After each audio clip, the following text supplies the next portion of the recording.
Ignite your passions in the Renault Duster, now available with 0% deposit.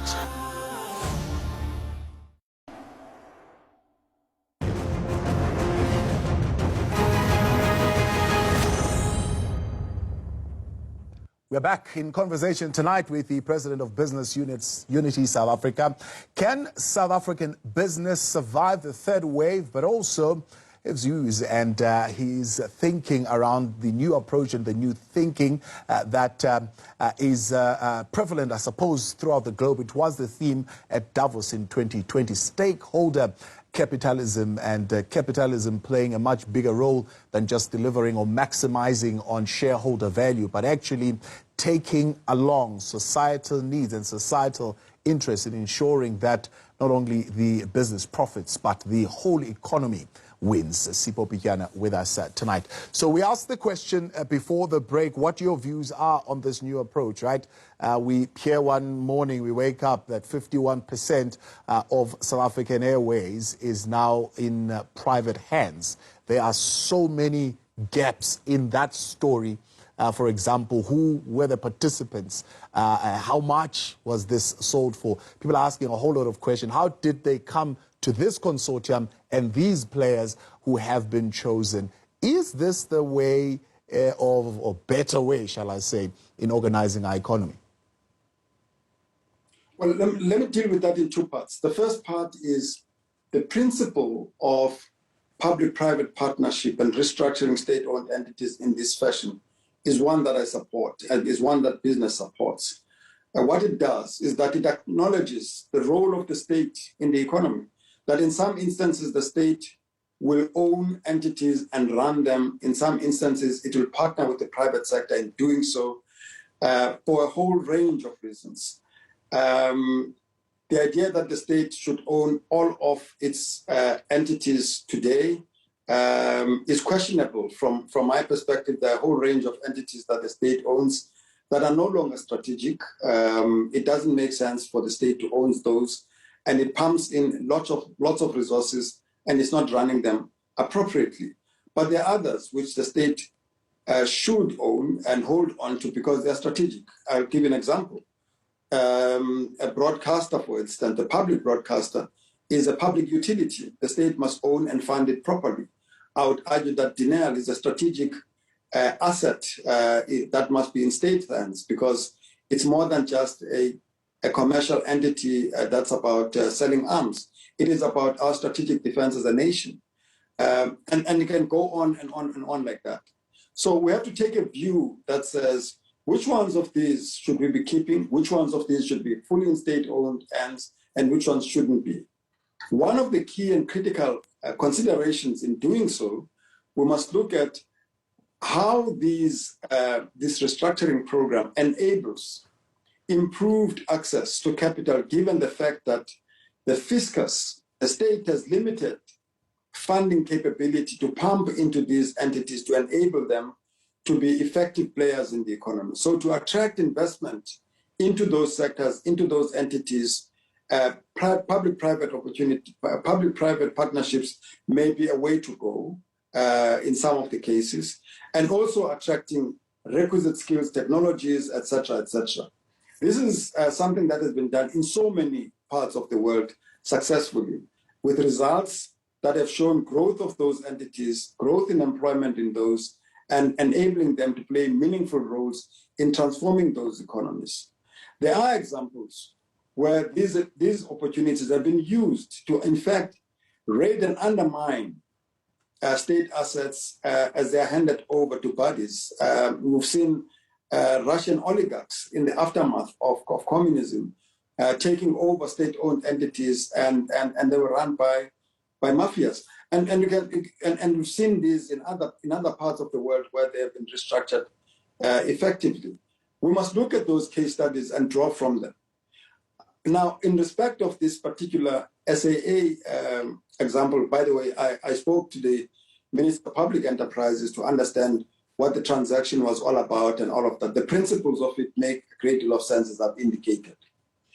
In respect of the details around that, I think that it's right for South Africans to ask who these people are, how they came about, to be identified and all of this and all of that.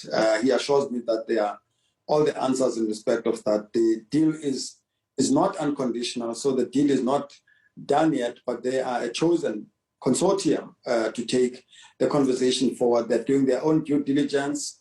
They'll be raising capital, and all the questions that are being asked about where are they getting the money from, are they getting it from the PIC, and there's a lot of speculation with regard to all of that, will be answered at that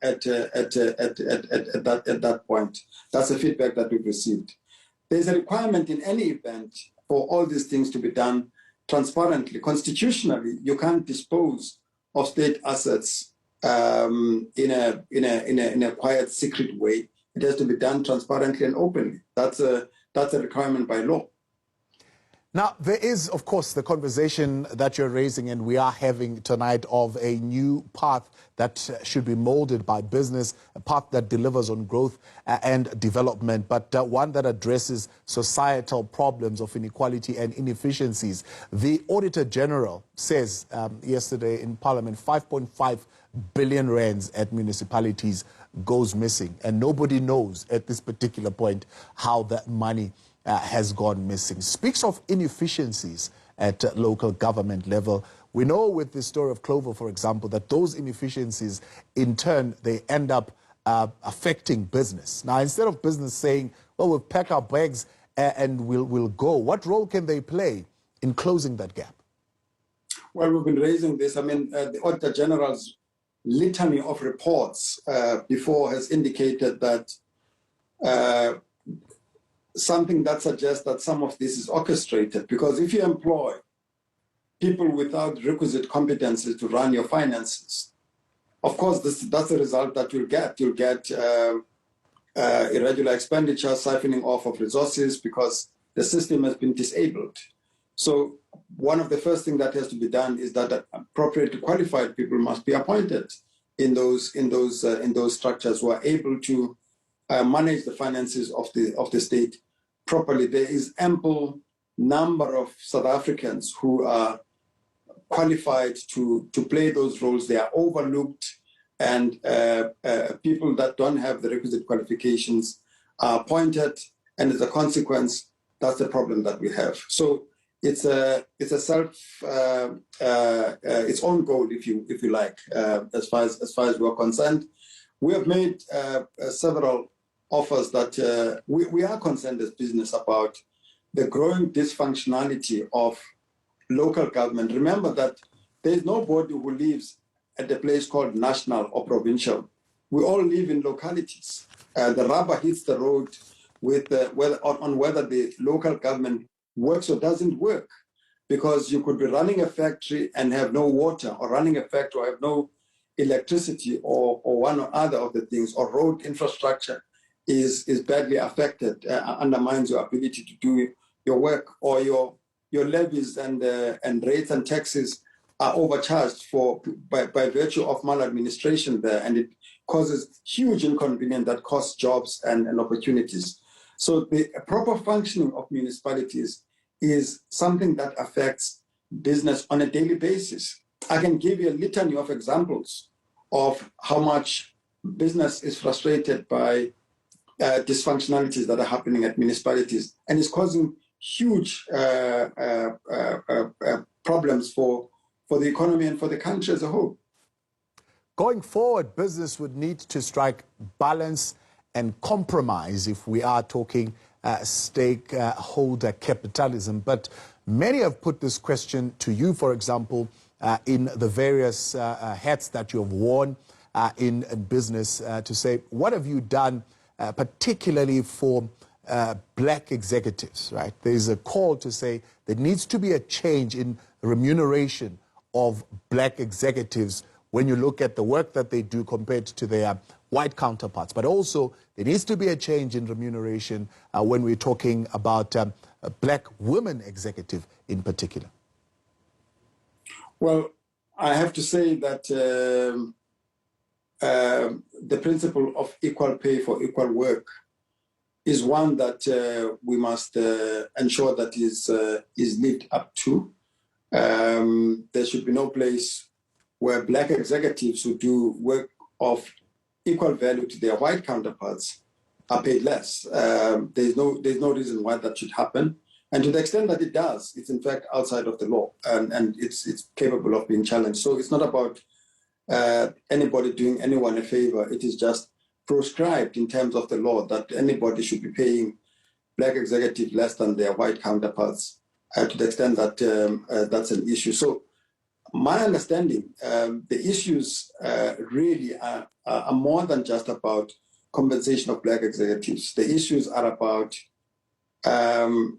whether the culture of corporate South Africa is permissive of black professionals at whatever level in the system being able to build a career sustainably and go up the ranks in corporate South Africa. That's a debate that we must have, and it's not just peculiar to various institutions, it's across the board. The sense of alienation among black executives, if you talk to individual black managers in different sectors of this economy, there is any number of anecdotes that speak to alienation, marginalization, underappreciation, lack of recognition of their skills and competencies, etc., etc., etc.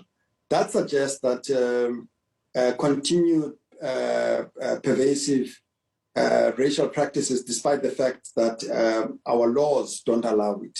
So we need to talk about how we deal with that. What you find in employment equity reports of how many blacks and how many whites, how many women have been promoted or in senior positions is a quantitative analysis of what progress we're making or not.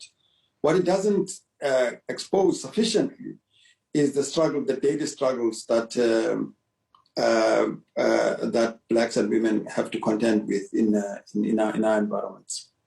Finally, will South Africa survive, particularly business, another lockdown? I tell you what, the leader of the opposition saying it seems the only tool that government is able to wield is this blunt instrument of blanket restrictions. Firstly, do you agree with that sentiment? And what do you make of the possibility of another lockdown, maybe not 5, but at least tighter restrictions? Well, I've been in discussions with government on a range of things, and I don't think that there's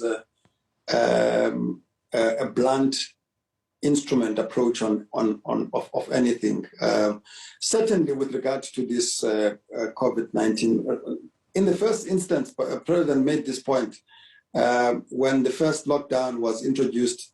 In fact, some of us in business were urging him to take drastic measures to ensure that we help society adjust to this pandemic and make sure that we are able to cope with it. And part of the first announcement of restrictions that we introduced, you would have seen we were out there and supportive, and we knew that that was going to have put business in very difficult situations. And we've been trying in the recent period to encourage everyone to go back to non-pharmaceutical interventions. In other words, behavioral aspects of this: social distancing, wearing masks, staying at home, avoiding crowded spaces in order to reduce the spread.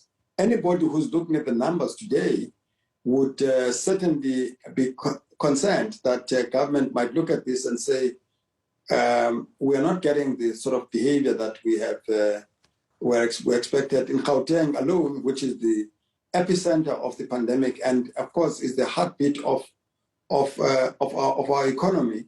The numbers are quite scary, much higher than anything we've seen in the first and second waves.